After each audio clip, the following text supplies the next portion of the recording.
Kinumpirma ni Vice President Sara Duterte na nasa listahan siya ng mga nais ipaaresto ng International Criminal Court o ICC kaugnay ng investigasyon sa kampanya kontra iligal na droga ng Administrasyong Duterte.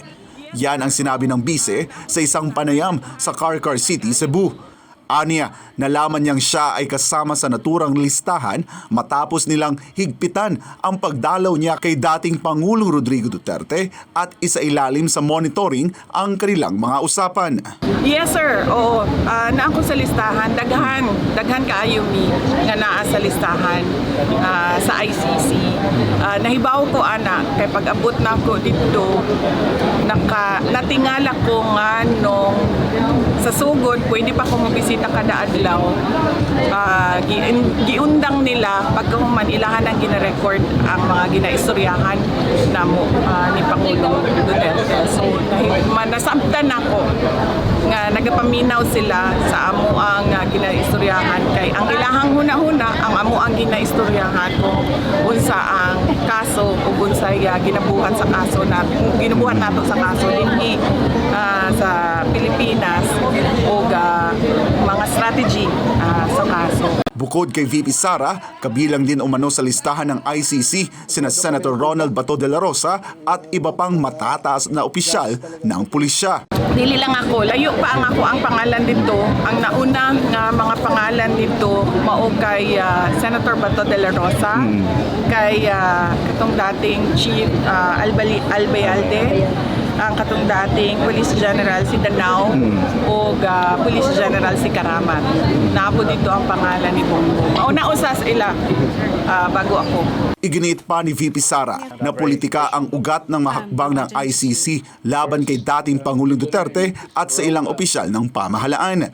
Aniya, malinaw na walang ibang dahilan ang ginagawang pag-usig sa kanilang grupo kundi ang politika, lalo na kaugnay ng nalalapit na midterm elections at ng 2028 national elections. Oh yes, clearly walay other ang ato ang gobyerno kundi tungod sa politika, tungod sa midterm elections ug tungod sa 2020 elections. Wala may laing rason no na they will sa tawagan ka na kidnap or kuha or dukot or kuot sa ato ang dating Pangulong Rodrigo Duterte dinhi sa ato ang nason niya. Lalo nila dito sa laing nason niya ipakulong sa mga dayuhan. Kundi kana lang yun.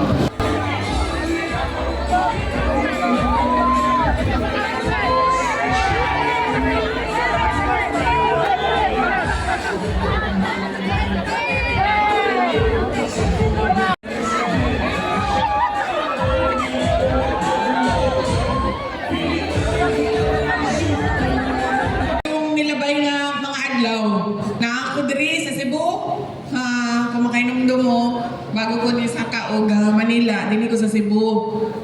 Dito ko sa Toledo City kay motabok mi sa San Carlos sa Negros kay naami giadto dito sa Negros. Mga pasalamat sa katawhan kampanya pod o pagbisita sa mga naapektuhan sa pagboto sa kanlaon.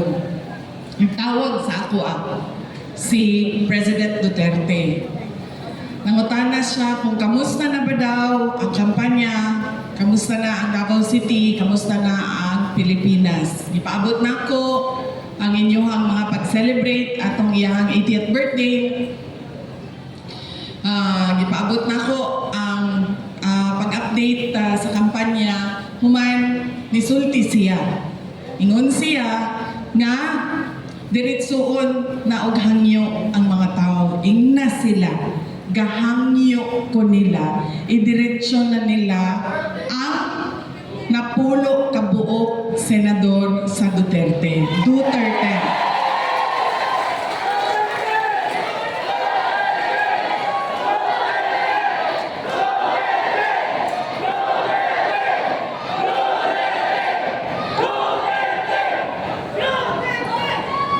Si Senator Bato de la Rosa, Senator Bongo, Senator Jimmy Bondo, Senator Rodante Marcoleta, Senator J.V. Hinlo, Senator Raul Lambino, Senator Philip Salvador, Senator Apollo Kibuloy, Senator Mata Doc Marites, o Senator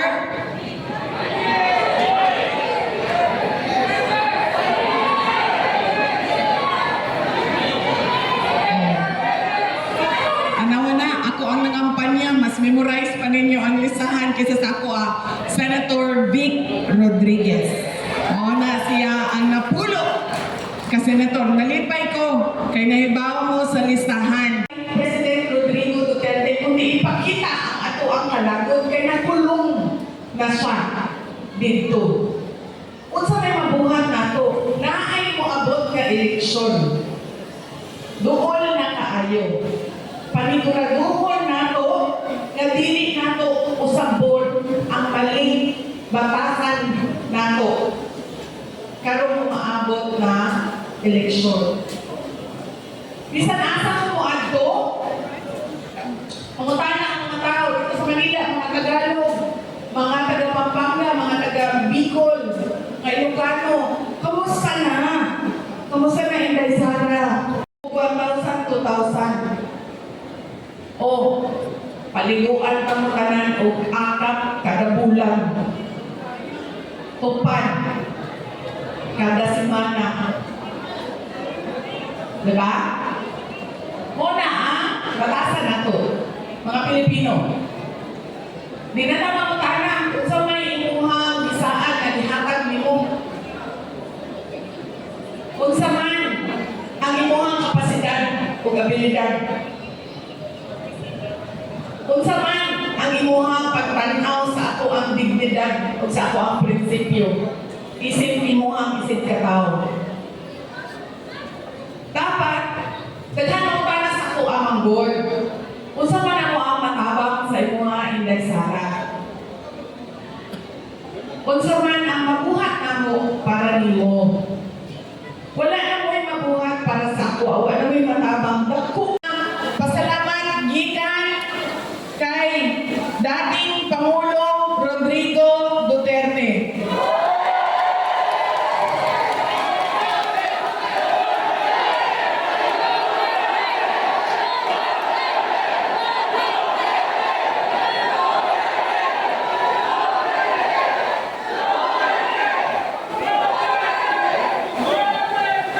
Nagpaabot siya sa iyang pagpasalamat kaninyong tanan sa inyong pagpakita o hukma kaniya, sa inyong pagmahal kaniya, sa inyong suporta sa iyaha o sa inyong pag-celebrate ni atong birthday niya, 80th birthday niya atong Marso 28. Dagan kayong salamat gikan kaniya.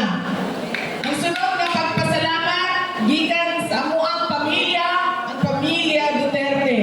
Dako kaayo mi ug utang nga kabubuton kaninyong tanan mga kaigsunan namo sa higayot nga gihatag ninyo kanamo nga makaserbisyo sa ato ang nasod. Dako ang ako ang pasalamat sa inyong tanan. Daghan kay salamat. Magpasalamat ko sa mga nagatabang o nagasuporta kanamo sa mga senador na dinhi si Senator Amy Marcos, nagsulti na ko na si Bongbong dili ka na siya si Amy. Pareho ragot na o si Digong dili na siya si Inday Sara. Lahi-lahi, lahing tao, lahi-lahi ang tao, lahi-lahi ang batasan, lahi-lahi ang prinsipyo, lahi-lahi ang pagtuo. Dako kaayo ako ang pasalamat kay Senator Amy Marcos tungod kay giablihan niya ang pag-imbestiga kung giunsa pagkawat dinhi sa Pilipinas sa atong pinakamahal nga President Rodrigo Duterte. Daghang kayo salamat, ma'am, sa inyong investigasyon.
kanako. Mahinumduman pa nako ang ako ang pagbisita sa inyong syudad tuong panahon sa Odette nga bagyo.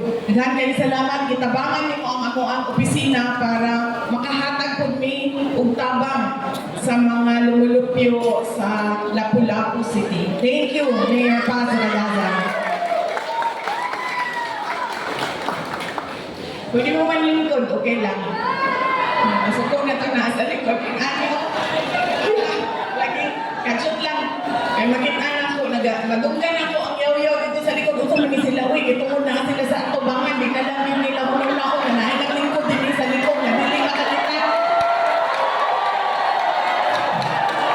Nigutom pa yan ang tanan. Kami po nila sa likod, nigutom. Kamutin na sa atubangan, nigutom. Pero di ka po makakita. Kami di kita. Kaya Sarah, kachot lang mo. Kaya ako ng dalawang upo. Na-alive performer ng ikan sa Luwas na actually dito ang dispute rates at 200%. Iyan ang